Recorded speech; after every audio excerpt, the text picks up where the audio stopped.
we're really happy that you folks are with us today. If you're new to this group, this is an incredible think tank of educators and parents, and together we're kind of coming up with best practices of how do we teach nature journaling. And today we're going to be looking at those best practices in the area of using words on our nature journal. And we've talked in the past often about sort of the structure of words and pictures and numbers. And I know that all of you are aware that our brains work differently when we are in each of those zones and each of those modes. And there's no sort of value that one of those is better than the others. They're fundamentally different. And so what we want to do to enhance our thinking is to intentionally use all of them together. So just as when a student realizes that, oh, I can make a portrait of this thing. Oh, I can make a map of this thing. Oh, I can do a top diagram. I can do a side view diagram. I can make a cross section of something. I can make a flow chart. And all those are visual tools that, and once you've got those in your repertoire,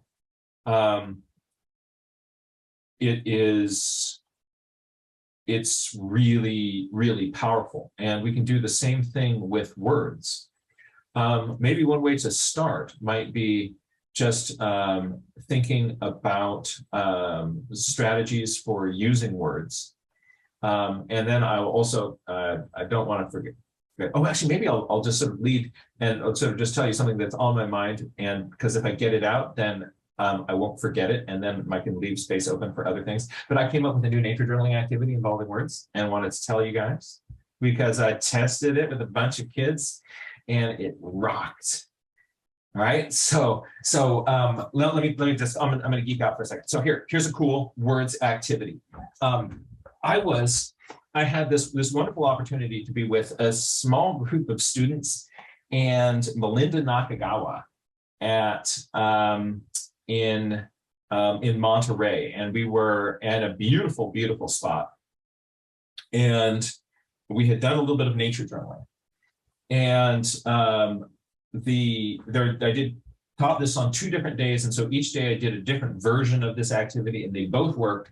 I just wanted to share this with what it was is the poem of place. And so here's the structure for the poem of place. What we did is we're walking along the shore. I wanted to have more time for the kids to sit down and maybe do some reflective poetry sorts of things. But it was obvious that hungry was kind of getting in on us.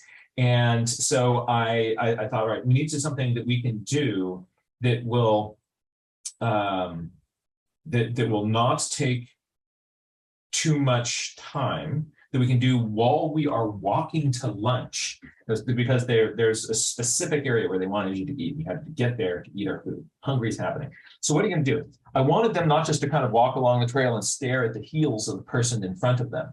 I wanted them to be looking around and engaging with it in a kind of nature journaling sort of way. So I invited each kid to come up with a rich phrase or sentence that describes the place that they're in, or perhaps their feelings, or perhaps a metaphor for the place, but to really focus on just a short little nugget of a phrase that is particularly relevant to this place, or perhaps how they're feeling with it.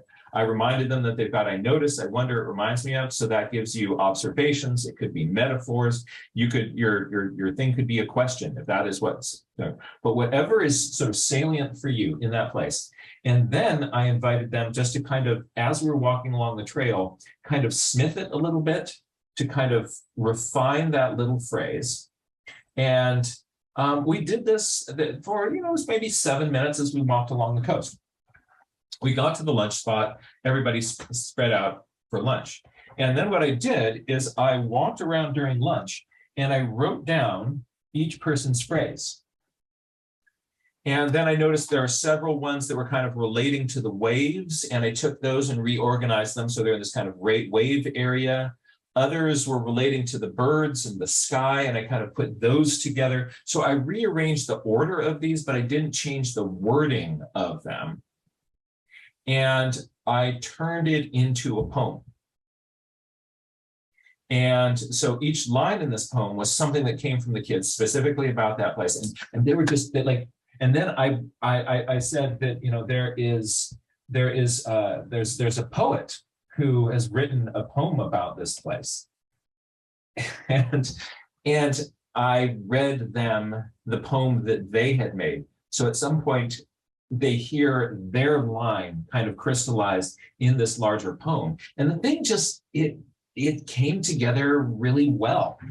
And they loved it. And they were like, that was ours. And they kind of realized at the end that they had written the poem and they loved it. So that was what I did on the first day. And then similar group the second day, but I did a slightly different version of it.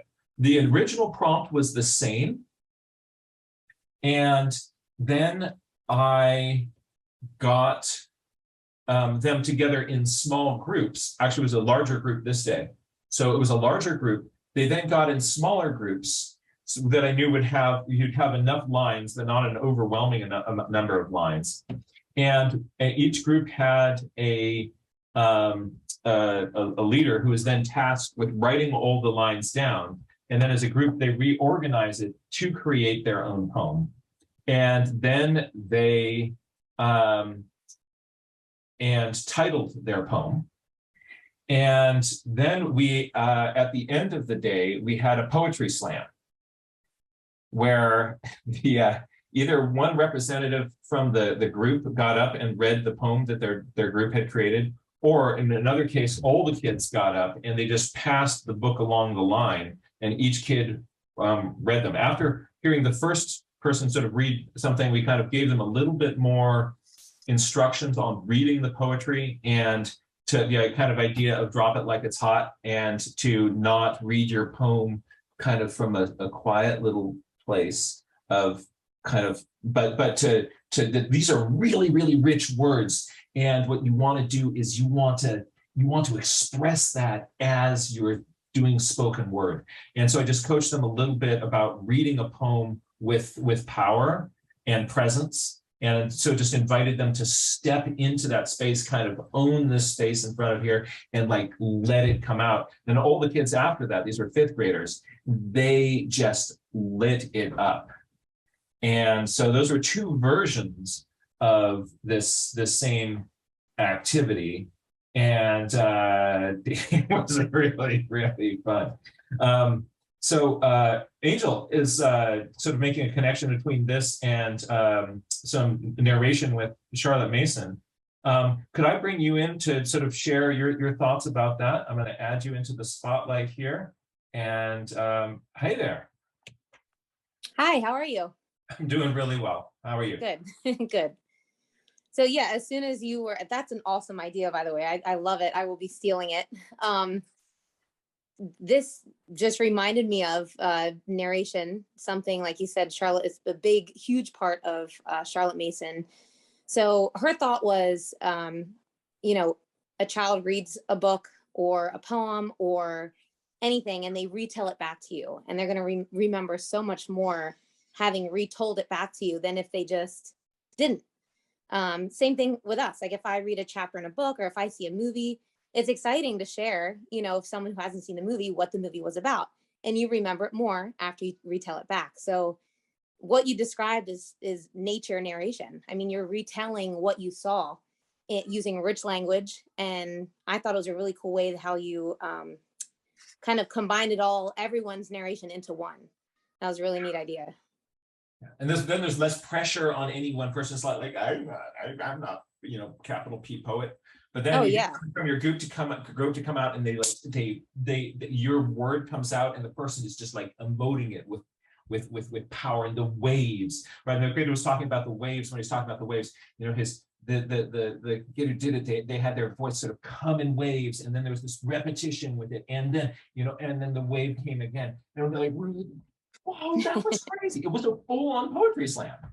That's awesome. And I will say I'm learning that it's even more beneficial to do narrations as in a group, because had you just done this with one child and you maybe gave them suggestions like, you know, try slow it down, maybe read a little louder, it might have been harder for them to actually do that. You might not have seen much of a change, but when kids are in a group, you get a little competition going and they get inspired by other kids, how they're reading. It's a good motivator, and it's a good just model. Like if you have a child who's really dramatic, you know, that's gonna entice someone maybe a little shy to come out and try the same thing. So that's really cool. That's cool. This is similar to the system that Kate Ryder uses to write her poetry. Kate, is it okay with you if I bring you in on that? Yep. All right, so you can unmute. I'm going to add you in here with Angel and me. Your thoughts? Yeah, it's interesting because I like to come up with poetry while I'm hiking or sailing, or, you know, very busy with other things. And, I'll just sit with a line for a long time and just think, oh, how can I say this? And, I have this kind of very specific thought, and how do I come up with it? And then I just take a quick break, pause, write that down, and then, go about my day and then come up with another line. And then when I'm home, then I take all these different lines and I put them together and I reorganize them, and I kind of see what comes of it. And so I'm really excited about trying to do it with a group, because it's such a familiar practice for me, is to, like, I think best when I'm moving. And so that's how I kind of developed this naturally myself. And so I think a lot of other kids too, there's a lot of, you're just sitting there, you're like, sometimes your thoughts get stuck. And so the act of getting up and walking can also help. And then, yeah, so it's that physical movement. And then it's also just really sitting with the same line for a long time. And that's hard to do if you're still. Again, it gets, kids especially get anxious. They're like, this is fine, this is good, just be done with it. But if they have to sit with that line and try to remember it the whole time while they're walking, then you think, oh, well, what if I put it in this order, and it changes as you're moving. And so this is really great. That's a cool thought. And what you're sort of pointing to is that just kind of crafting some of these words with a little bit more intention. A different thing happens just by that little bit of focus. But if you're sitting on a stump and like, now I've got to craft this word, that's not as easy for us to do, or a kid to do, as then if maybe we're walking down the trail, kind of gives you room and kind of some motion to Angel, oh, sorry, you can unmute now. Sorry, I didn't realize muting myself would not let me unmute myself after I did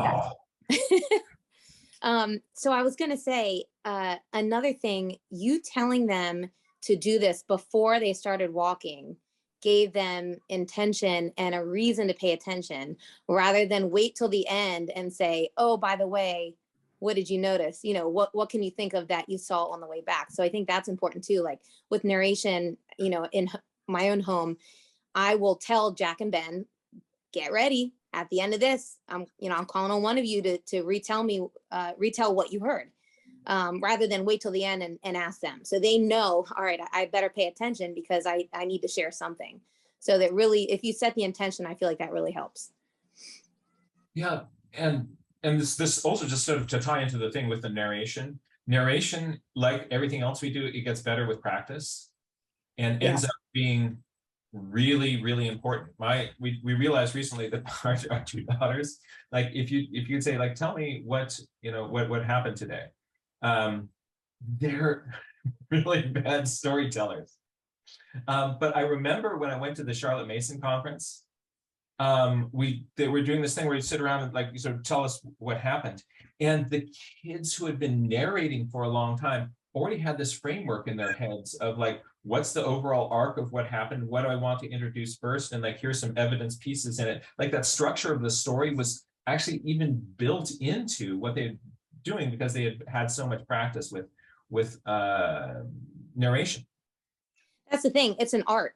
You know, it's like what you do. You can't expect to open a nature journal having done no nature journaling and expect to do all these things. It's a habit. It's an art that's going to get better with daily practice, you know, and it can be so informal. It can be as you're driving down the road, like, oh, you know, what do you notice? What do you see? But if you keep it an ongoing, just really part of your life, it doesn't seem like a thing you have to do. It's just what you do. That's right. Yeah, and that's, oh. Yeah. Yes.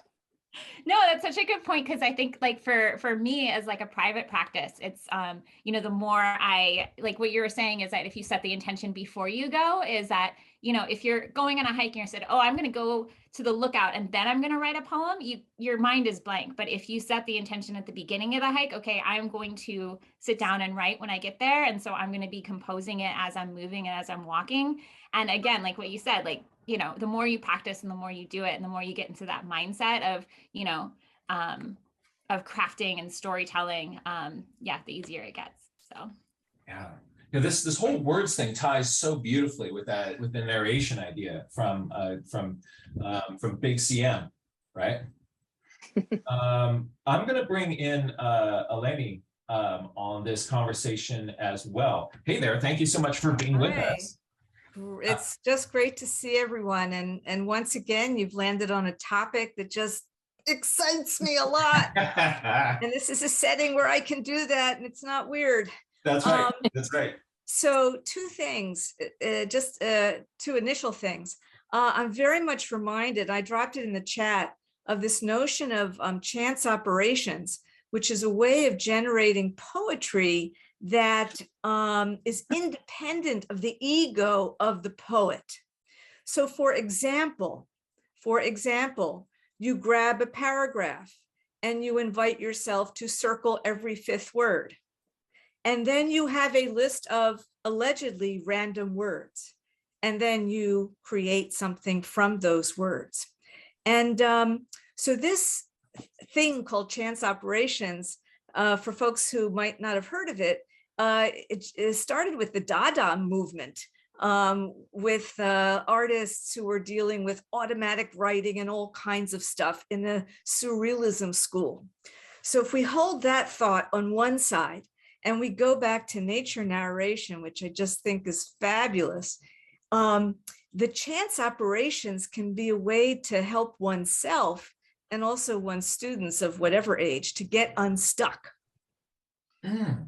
Right? So you ask someone, well, tell me about X, and they go, blah, blah, blah, blah. And then you say, okay, tell me like 4 things you saw, or 3 green things, or 2 moving things. Then you're in this world of chance operations.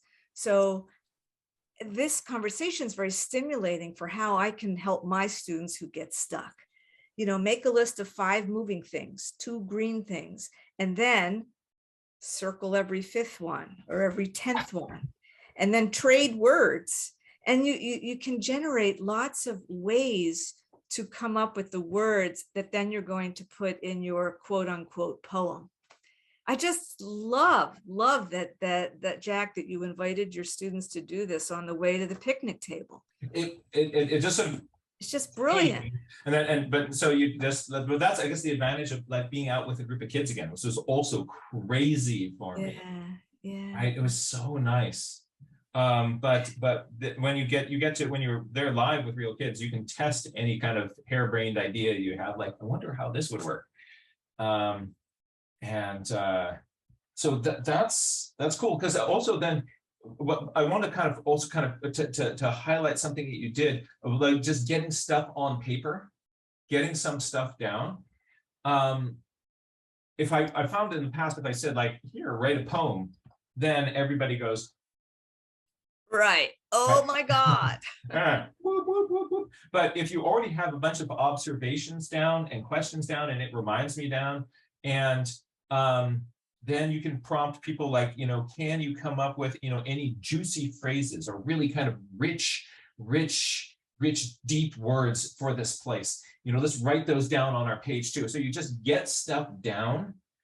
Then if you say, now take a selection of these things that are already on your page and reassemble them into a poem. Yeah. It's so much easier if there's already some base material there, instead of like, I gotta write something and I really don't know where it's going and I don't even have any of the building materials. Right. And then if even that is challenging, like even if that is, oh my God, I have all this writing on this paper, like which words, then you can say every third word, however you define third. It's like, the weather is, okay, is your third word, grab it. I mean, just introduce chance operations. It takes all the pressure off, and then it's not your fault what words you got. And then you make the best of it. And it becomes very exciting. And maybe if you need a word, let's say you need a word, and maybe you can buddy up students. And it's like, okay, can I borrow a word from your page? I'm going to look at your page. Oh, I need that word. I need the word stone. I didn't have that word on my page. Or I need the word, crooked branch. I need the word crooked, whatever it is. And then you start building teams with words.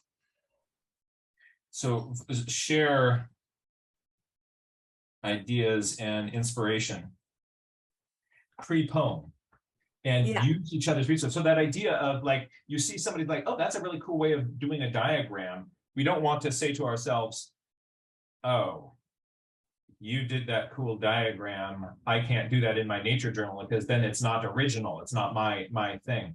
But I love this idea of getting the kids to collaborate, to share some of like the juicy words and expressive things about the place. So borrow words. Ooh, that's this whole thing like of getting out, I've been teaching fine arts as well, and just getting away from, I suck and you're great, like that kind of stuff, but maybe you suck and I'm great, but it's all irrelevant. And so another way to do it is, you start your poem, like you write one line, and then you actually give the paper to your partner. Your partner writes the second line with her words, gives it back to you. There are just so many ways to permutations and combinations of this. You could have 8 papers flowing around the room. Yeah, I've done that before, but then I've also find myself in that the same kind of difficult thing of like, now what do? I'm supposed to write something poemy, but this idea of first getting the raw materials on there and then reorganizing them to like, if I put them in a different order, a different structure, there's a poem hiding in all those ideas. And sometimes it's a little bit less intimidating to get them out. But if I feel if I get the piece of paper and they've done these other things on it, then I'm like, I don't want to mess it up out of respect. Right. So it's also I've tried those kind of group poems, but the group poem left me a little bit. It chafed. Just chafed, right? I guess it also depends on how much time you have that you want to work on the poem, and instead of drawing things. So you could also have a bucket of words, like you get stuck, so you can go to the bucket and pick out a word. Yeah, Brian Higginbotham's talking about something about this sort of zero draft idea. I was wondering if maybe you can, could I put you on the spotlight here? Sure. I think, just nature journaling in general, what we're trying to do is kind of free our brain from thinking that anything we have to do is going to be some perfect drawing or, anything that has, an expectation, and that becomes a challenge for us to start. And so if we're trying to do a poem, everyone said, right, it's difficult to write a poem and sit down and write a poem. Like, I'm in nature, I really need to be in a coffee shop with my espresso and the right circumstances, and to, use that moment there just to kind of free think as you're walking. It helps you focus on something, in particular, right? And so then you kind of laser in your focus on the waves or the birds or the vegetation or whatever, happens to ping you in that instant. And then you kind of, by giving the students a prompt, you've given them an ability to narrow their focus so they can write something. And then when you're pulling it together, it becomes something more than maybe the abstract words or metaphors they had come up with. And, it's this cumulative writing process. It's important, but, any writing book talks about getting something on paper first in any form. And then after that, it gets easier to create like a formal first draft. That is really, I think that's a huge point, because sometimes when I write something, like I sketch in a way, I intentionally sketch in a way that my first lines don't feel like the finished product. And that allows me to iterate as I'm working on it. But I find very often when I'm writing, I think I'm writing in a way that looks more like the finished product. And it lets me, so there's not as much of an invitation to like, what if we take this idea and stick it in there? And what if I cross this out? Like, no, actually cross that whole part out and change it with this, right? And then put this, like, how to kind of keep your brain in the, I'm in this sort of draft mode. What are some ways of kind of getting things on paper so it allows our brains still the plasticity to move ideas around or substitute a tasty word in there? Yeah, that's a great question. How to make those initial words like a sketch, like a very light, pencil-y, just I hear you asking about how to scaffold, like how to build on those initial words without getting like overly attached to those first words. Yeah. I think someone else said, maybe in the chat said, a kind of free association. Like if you just start with, I don't know what to write, like just put pencil to paper. I'm not sure what I'm going to write. Maybe I'm going to write about the birds. And then you sort of get the gesture of the brain hand word thing going. And then take a break, and then you're sort of more ready or something. I don't know. Yeah, I think, okay, we're now this is going to light up. We've got, I'm going to bring in Aisha, Rebecca, and then Brooke. For folks who've got their hand up currently, make sure you just write down a couple little notes about your kind of key thought, because sometimes by the time it gets over to you, at least for me, I've forgotten what I was going to say. And what you have to say is really, really important to us.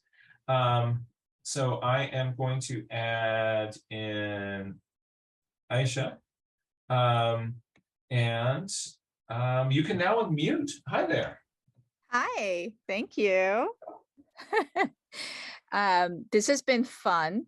Brain's been chugging along, of course. And you're so right about forgetting. So this reminded me of how I would now adapt an activity I did. And this depended on me seeing kids every week. So it would probably be different if it was a one-off. But a big thing I would do when I took them outdoors as a warm-up would be going back to IB concepts we were talking about. I'd be like, okay, we're going to talk about change today. And I would actually give them a bit of scaffolding. And I'd be like, you two, you go check on the sunflowers, you two go check on the tomatoes, you two go check on the rain gauge, partly because if there are things I needed to draw their attention to, but I also knew would have some richness of change that had happened. You two go look at, and then would gather back and I'd be like, 2 words, you get 2 words, that's it, describe what happened to the whole group. How are you going to share it? And it'd be something like growing taller, has flowers, yellow leaf, and they got very creative with having such a limit, like what do I pack into those 2 words? And can you make them into compound words so you actually get 4? And some would ask me that, right? And I'm just like, good thinking, right? Good thinking. You're welcome. So and that's where we kind of paused. But I love, for me, it's been like, ooh, I think I would take that. And then with a group, I would write down all the words or do it depending on the age and be like, okay, let's rearrange this.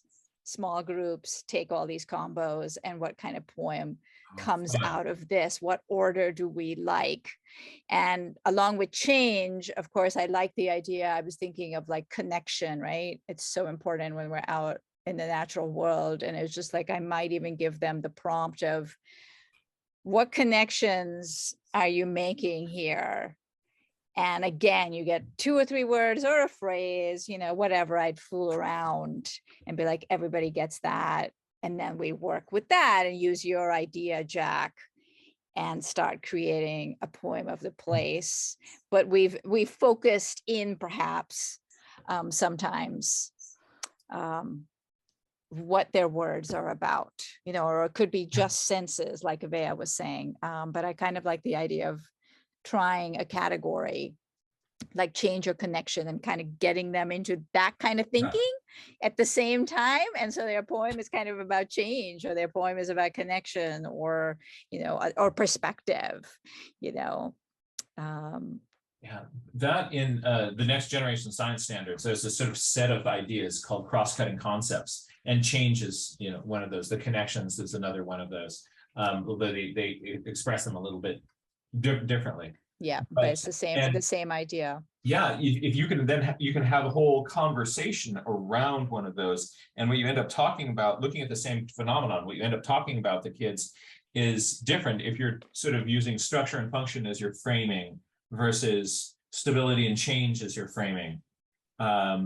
Versus, and you could get such completely different poems from the same place, the same kids' brains, but just changing the lens you're looking at it from different weeks. And they could almost get into this habit of like, oh, we're probably going to do this activity, but oh, here came a different lens.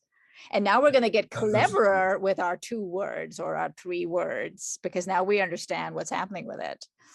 That's a good word there, that lens. That so the idea of the chain, you know, sort of wrap it around change or connection, relationship, or whatever it is. That lens, it's like you're at the optometrist, you know, is it this closer or this closer? You look through that little lens and you're going to see things in a different way.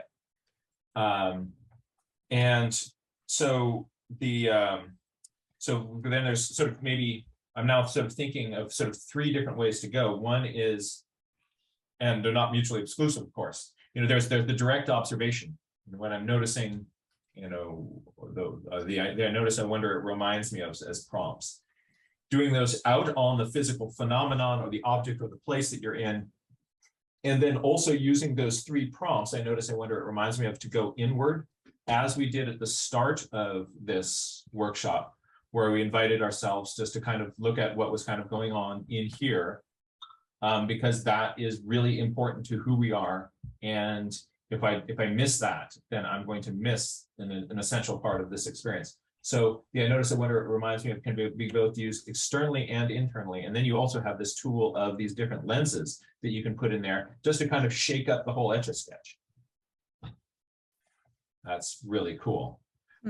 Now it's going to go, we're going to put more spices into this soup, because we're bringing in the Wild Woman of Wonder in the Woods with wonderful words.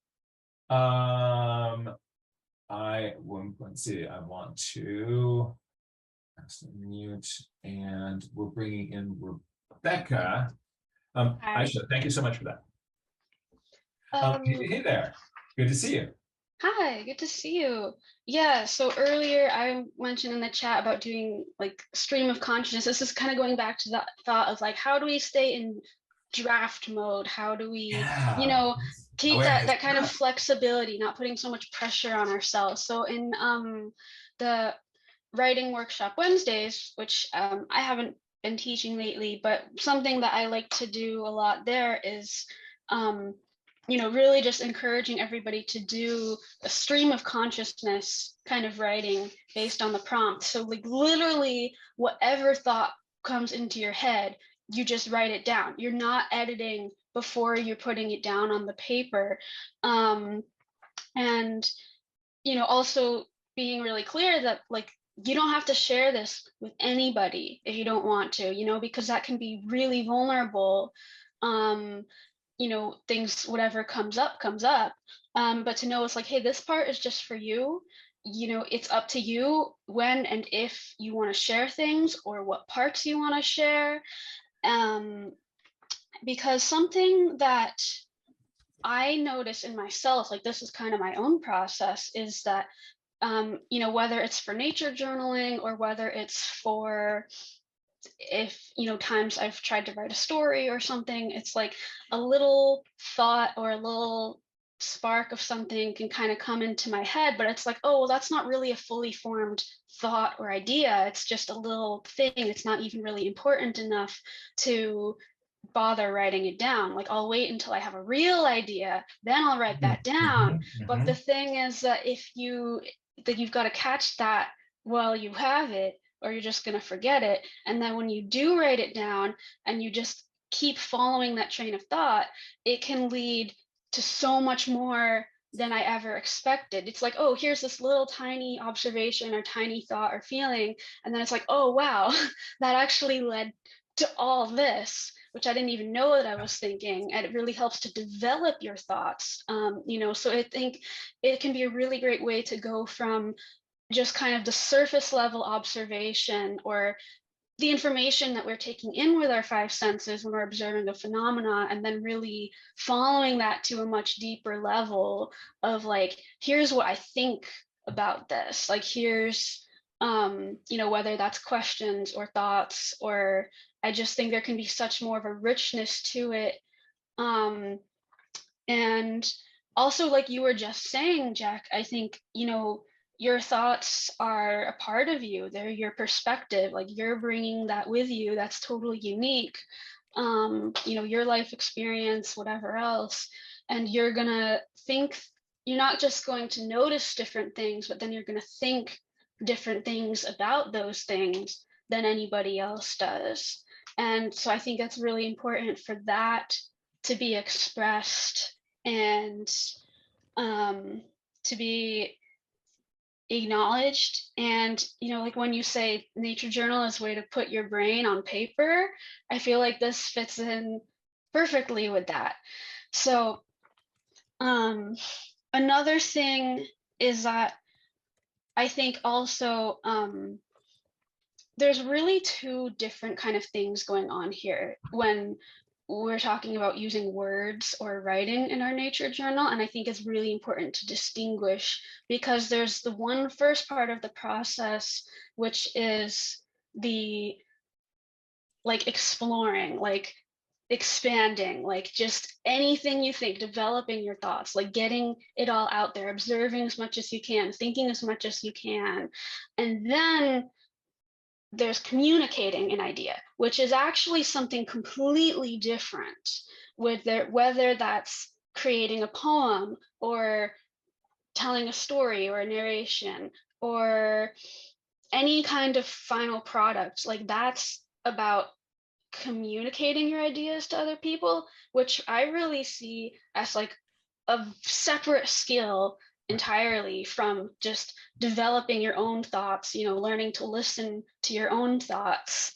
And I just think it's really important to distinguish, because I think the majority of writing classes, and especially when people have come in, already having encountered writing classes or English classes or whatever in the past, that's usually it's focused on the communication part of it. Like, oh, you need to write this, you need to write an essay, you need to write a paragraph to turn in or something, like communicating your ideas. But first you've got to have the ideas and not be afraid to explore all the twists and turns of your brain.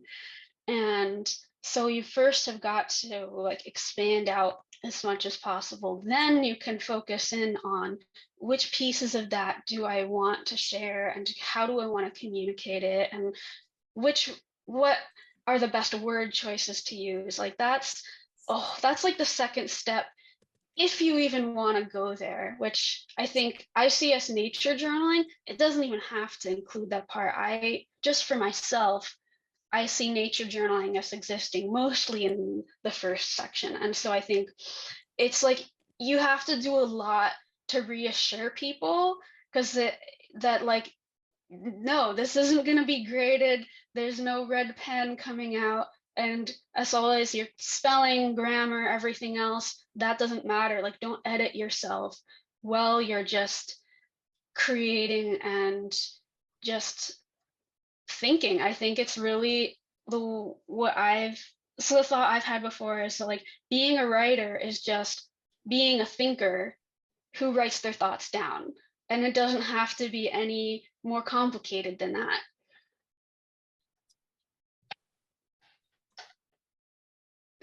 Being a writer is just being a thinker who writes their thoughts down. It doesn't have to be any more complicated than that. Okay, wow. Right, this is huge. This distinction between kind of writing to explore the world and then writing to communicate is key, because I think my big fear is in that writing to communicate part. That's where my, like, I see that red pen coming at me, right? And the fear of, oh, I don't know how to spell that, so I won't use that word, right?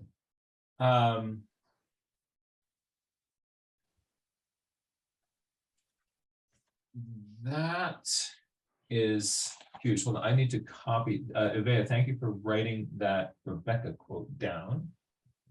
Copying that, and I am then pasting that over here because I don't want to lose that. Hold on a second. There we are. Yeah. Yes. Those are huge points. Really important. And because, yeah, I get all bunchy when the minute I'm out of draft mode, right? Now I'm thinking about spelling. But it's interesting, the way that I'm putting ideas down in my writing, in my journal, I think I'm putting it down a little bit more linearly, and it feels like then it's already in sort of, it's already got its order of ideas, and it feels much less drafty.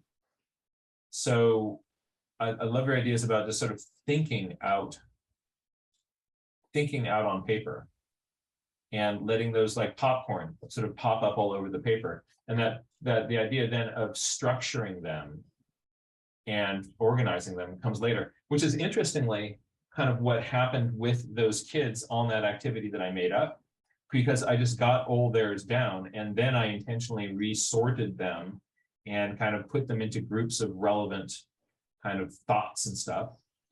And that's interesting.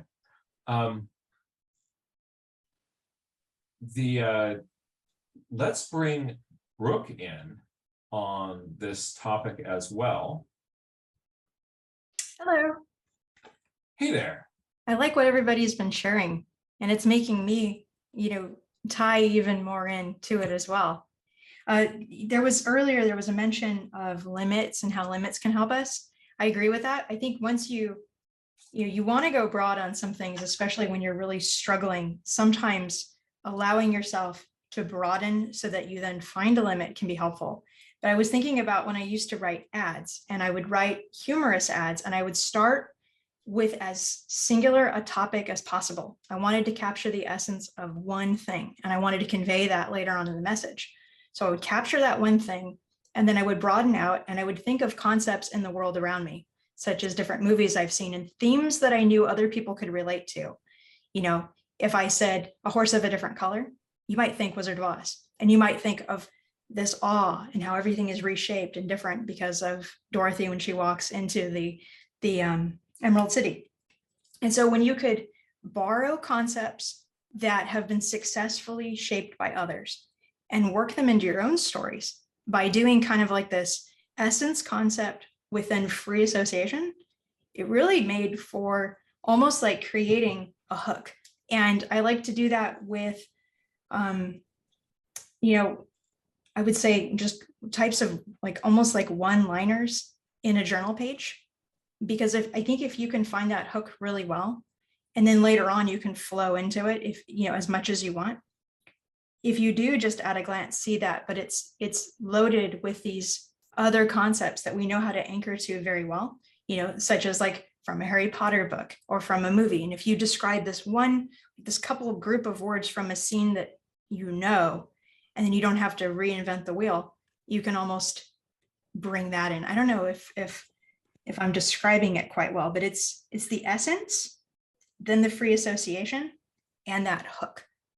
And how does that convey the gestalt? Because you're doing that with the drawing too. If you only have 5 minutes or 1 minute with a drawing, and it's like, I only have a few moments with a few lines to try to give the birdiness of this bird that I just saw. And how do you try to do that? And so it's like trying to do that with words too. And then when you do have time to flesh out that drawing, you know, do so. And then when you have time to flesh out that phraseology, you can do that too. So don't know if that helps, but I know I feel like everybody else has contributed so many good ideas. I'm just kind of coming in at the tail end of that. I can't. No.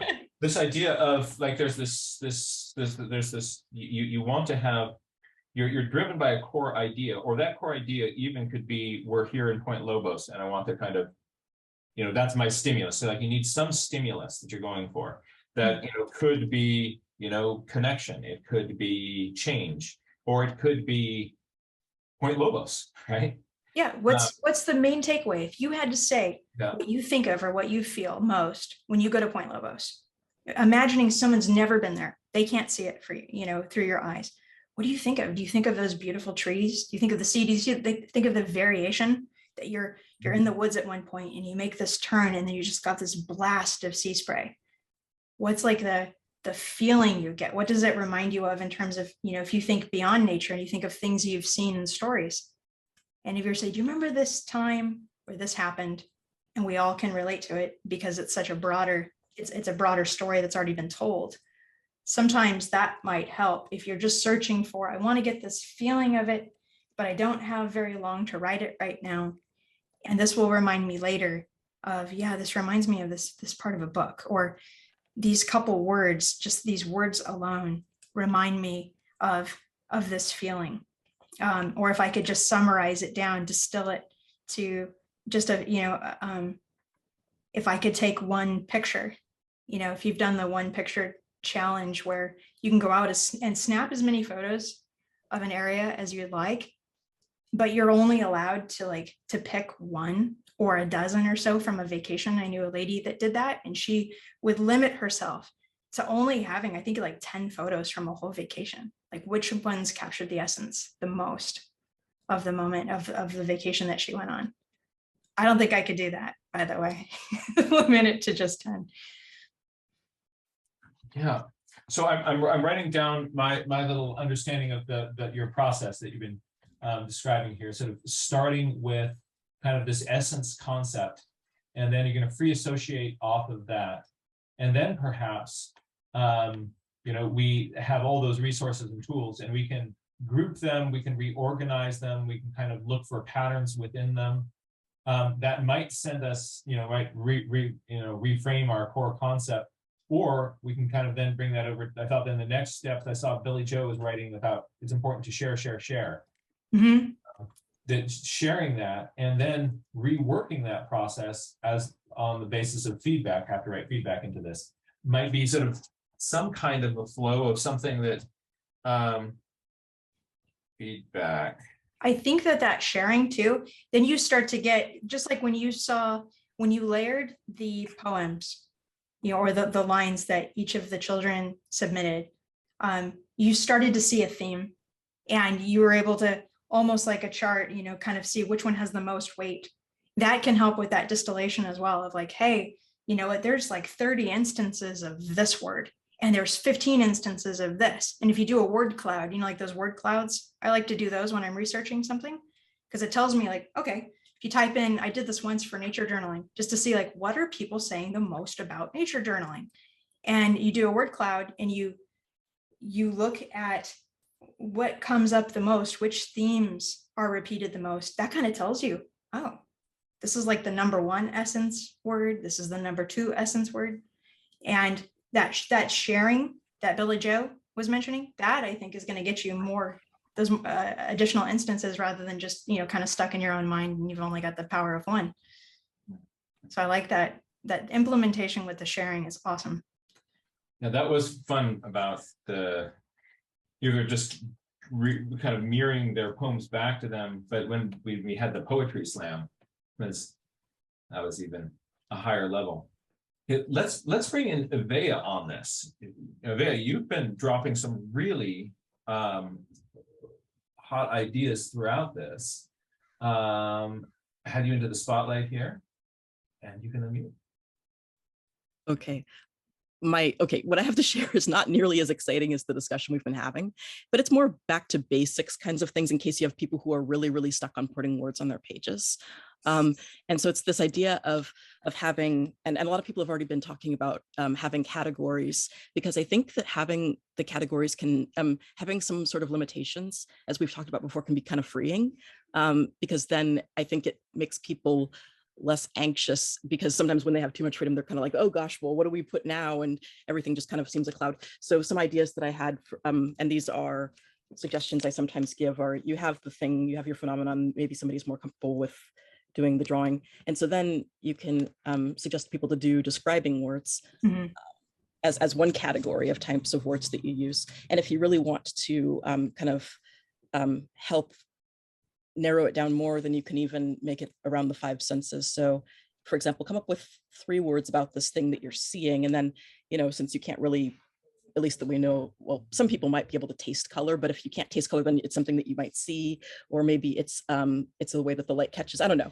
So you have sight, and then you have maybe a couple of words to describe touch, as long as the thing is safe to touch. 1 word for smell. I don't know if you're allowed to taste the things, so that's why I didn't include them, but sometimes narrowing it down can help people. Plus then that can be that can sort of be a setup to, if you're looking for those juicy words, then you kind of have them condensed into one little area. And then maybe that's when you go for the I notice part of the Inawermoa. And so maybe then you invite people to do observations. Maybe you have a place on your page for questions, for daisy chaining and questions like Fiona does. And then maybe you have Aisha's prompt of action. And so you put that on. But sometimes the idea of having different preset kind of categories, maybe not written this way, might help, because then people feel like they have a framework to step into. So that's some idea with that. And then also Kate Ryder had been mentioning in the chat about having scratch paper, and as a way of sort of separating out what are your more personal thoughts versus what you feel comfortable sharing with the group. And I think that's really wise. I was going to also suggest scratch paper for another reason, and that's that if you have some students, and I tend to see this more with adult students who see their nature journal as a place to capture their nature art, and they don't want to add words to their page because they like their illustrations, then having the scratch paper can help, because then then you can paste it on a different part of your page, you can choose sort of where to go, or then it gives you permission to kind of have your stream of consciousness that kind of comes out all over that page, and then choose what you like to put into your journal separately. So those are just some ideas with that. That's all I was going to say. Thank you. Thank you. And also that I like also how I would imagine in explaining this to students, just sort of showing them the little graphic organizer that you put up there, really, really helpful in sort of thinking about getting ideas down on paper. That's really cool. That's really great. Oh, and also another idea we came up with in the chat that's not ready yet, but in future, look for nature Mad Libs. It'll be fun. We'll play. It'll be very fun. you've got my attention. There's a question about where I located the word cloud. I need to look that up. It's a reference. You can only run, I think, a maximum of 2 searches a day for free, but you can search for terms and then it will show you what all of the associated terms are. Wow. And if you want to take that, you can then make a word cloud with that. So I don't remember the link of it. I'll have to look that up separately. It's actually on my laptop. So I'm running off of my desktop right now, or else I would share it. So sorry, I don't have that resource, but it's something that does kind of like a research engine that looks at what people are searching for. You can also do that through Google if you want to look for what's called search terms, and it will tell you the prevalence or the prominence of searches if you put in multiple terms, and you'll see how they're trending over time. So you can see like people might have called Kleenex tissue, or and you'll see how it's risen, that we refer to things differently, which is kind of neat. I like that. The so maybe send me an email with that link in it, and we can put it into the description when we put that up. All right. Let's bring Aisha back in. Hello there, and you can now unmute. Looks like I never muted myself back. Sorry. Well, fortunately, you were quiet back there instead of Thank goodness. raging against. Word clouds. Actually, no, I just wanted to just very shortly show, if you don't mind, word cloud inspiration, nature journaling. I don't think this is like a novel idea, but I got really excited when I thought of it. And I gave myself a limited amount of space, but I ended up doing this as my use words activity. And I ended up even playing with different colors to show what I was looking at. I just sat by this lake. It was fun, Ivea. And I want to do it again. And one of the things that was a great push while doing this was I wanted to fill up the space. And I started looking for more things and more descriptors. And I sat there long enough that different birds came along. So I put what I saw as well as what I heard. I started fooling with showing where the pileated woodpecker, what part of the lake it was in. But of course, because I didn't organize anything in advance, that didn't work always for other species. But and then I was playing with the word cloud idea of like making the word water and lake bigger. So I'm not sure what I would do with that next time. But the other version I did of this was then I went and spent a day with the elephant seals and challenged myself to try and capture all their ridiculous sounds they make. If anybody knows. Hold on. I'm gonna minimize my screen for this because let's hear. Oh, inside an elephant seal. Oh, rattle, scream, gurgle. Oh, wow. So yeah, this was so fun, and it really, I just kept listening and listening, and then as you can see, there's all these it reminds me ofs buried in there, right? The more I did it, the more I realized I'm using IR not just I noticed, because it was a whinny like a horse. This is all backwards for me, so I can't. The cacophony of ridiculousness. Oh, that's so good. Yes, the title came up at the end. Yeah, so this is what I did with words and fooling with words. So wow. Could you scan that page and send it to me? Sure. Or if you don't have a scanner, then maybe we can I now know how to do that with phone apps. People have shown me these and things. we can use that for the photograph that goes with the upload. Oh, sure. Thank you. Wow. That would be really fun. Thanks. Cacophony of ridiculousness. That is, that was inspired by us always talking words, pictures, numbers. I got to keep Rebecca in mind, get get something and kind of get creative. Don't just keep doing labels, Aisha. You're very into your labels or your little sentences. What else can you do? That's amazing. That's really fun. Thanks. Thanks for letting me share. May Um, everybody make word cloud type things now. Inside an elephant seal, and I mean, just how playful. What a wonderful way to get your brain to just to engage in such. Oh, that's. I'm gonna sketch a little elephant seal here. And you've got these little words written inside. Oh, silence. Sorry about that, everybody.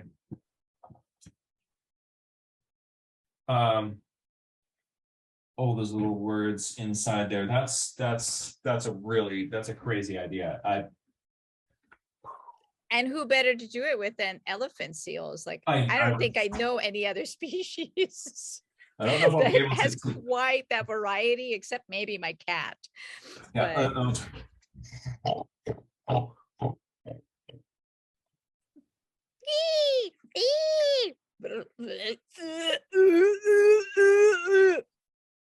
Yeah.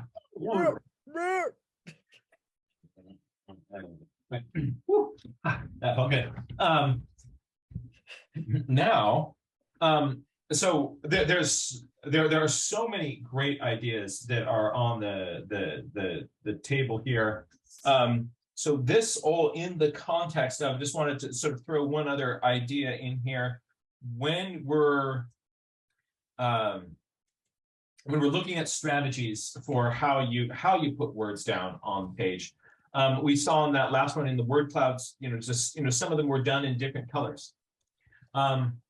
Think about, so we've thought a little bit about process, about kind of getting stuff down and then sorting through it, maybe circling ideas, drawing arrows between related ideas and chunks, maybe ordering first, second, third, fourth, fifth.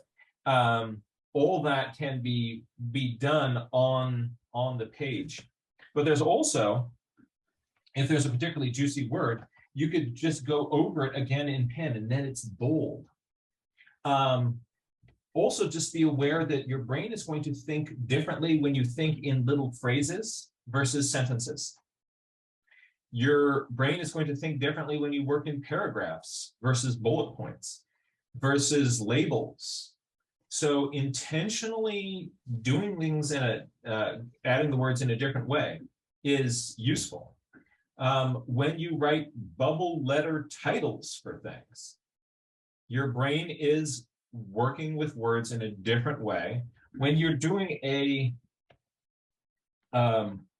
picture word, if you make fast look like it's fast, whatever you're doing with these, all those are other ways of getting our brains to interact with something differently. How you think about something perhaps will be different if you write it in all caps versus cursive. So what happens in our brain if we change fonts, get a different idea and you change a font? I don't know, but all these are strategies that are available to us. I think that the Mike Rohde's book on sketchnoting has some really great useful ideas on sort of fast fonts without fuss. And that might be useful to kind of look at in that context. Let's bring Brooke back in. Hey there, Brooke. And you can now unmute. Yeah, I usually don't share my journal pages here, but can I share something really quick that goes into the fonts? I had done a draw with me with frogs. Danny Gregory had done a frogs one recently. And so I'm not used to drawing frogs, but I went back and I did the bubble lettering and made the R, I don't know if it's focusing, kind of like the leg. And the O is the eye. The O is the eye. And green. When I was doing that though, the point is, it was making me think differently about the essence of the frog, like the frog's legs, the frog's feet, its eye, the things that stood out. and limiting myself to the word frogs. How can I take this word, quickly and try to convey that essence of it through the actual letters themselves, the letter forms. And so I think if I had started maybe something with that might have helped me get the essence ahead of a drawing too. Maybe starting with the title, like as I was mentioning, the hook makes you think about, how do you condense this down to like one word, and then what is carried out in that word. So yeah, I just wanted to share that. Oh, that's really fun. That's very useful. So there's a lot of things in our bag of tricks. And for folks who aren't familiar with Danny Gregory, he's the host of Sketchbook School, which is an amazing community of and resource that nature journalists should definitely have on their radar. Actually, I'd love to bring Danny in and just do a live interview with him to introduce him to this community. Maybe you might want to do a Wild Wonder one. I'll talk to Danny about it. We've been getting together once a week, actually, and doing the podcast together.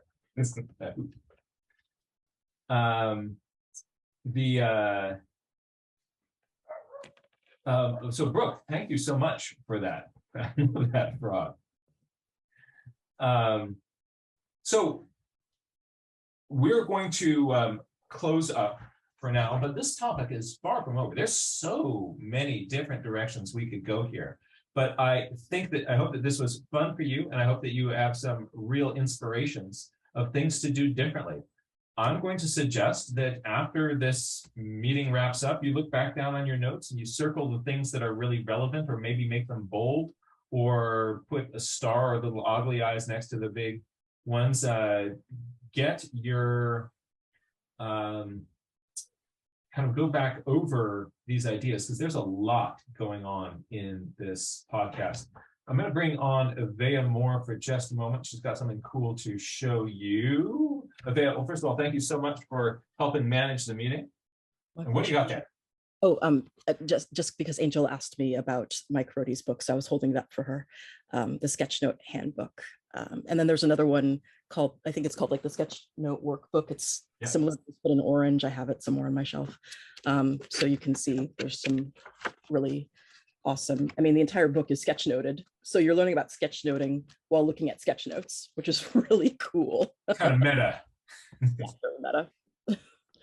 Yeah, yeah, we highly recommend this book. Mike has also been a speaker at Wild Wonders and will be at our next one, I believe, as well.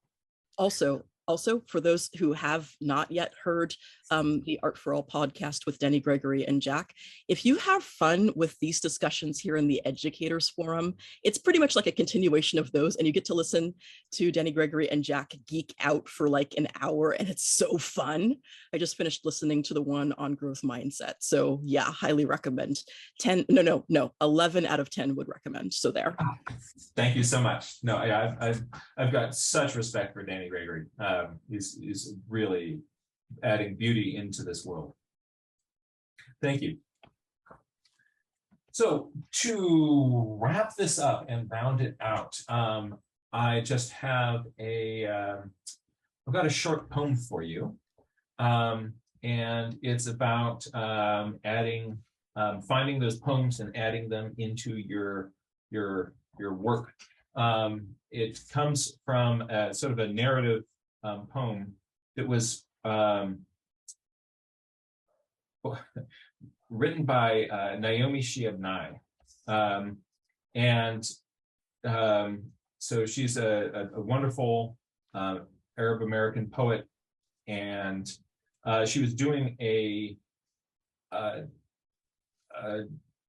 program at a school, and a kid walked up to her and gave her a little piece of paper and said, here's my address, write me a poem. And what's really interesting is she did.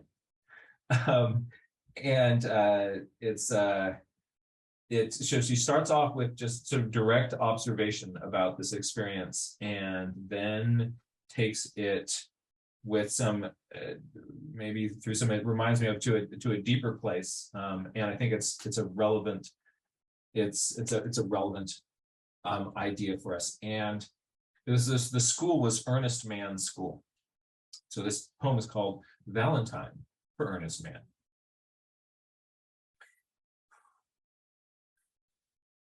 You can't order a poem like you order a taco. Walk up to the counter and say, I'll take 2, and expect it to be handed back to you on a shiny plate. Still, I like your spirit. Anyone who says, here's my address, write me a poem, deserves something in reply. So I'll tell you a secret instead. Poems hide. In the bottoms of our shoes, they are sleeping. They are the shadows drifting across our ceilings the moment before we wake up.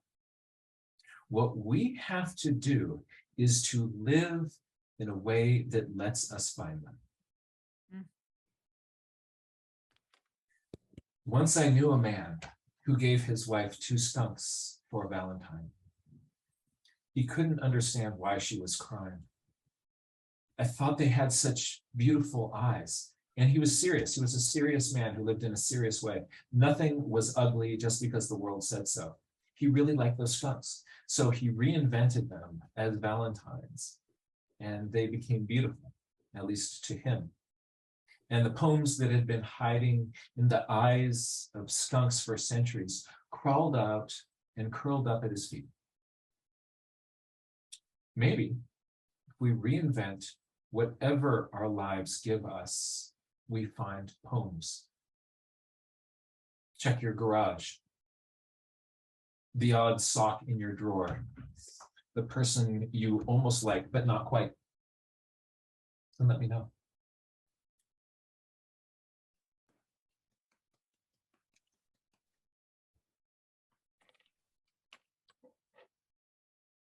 So that thought about what we have to do is live in a way that lets us find them. Today, I think we're looking at lots of resources and ideas to both do that ourselves and to help our students be able to do that. And thank you all for being here. And we look forward to exploring more of this wonderful world and process again. That was Valentine for Earnest Man by Naomi Chiapnai. Thank you, my friends. Be well, and we'll see you all again soon. Thank you, Jack.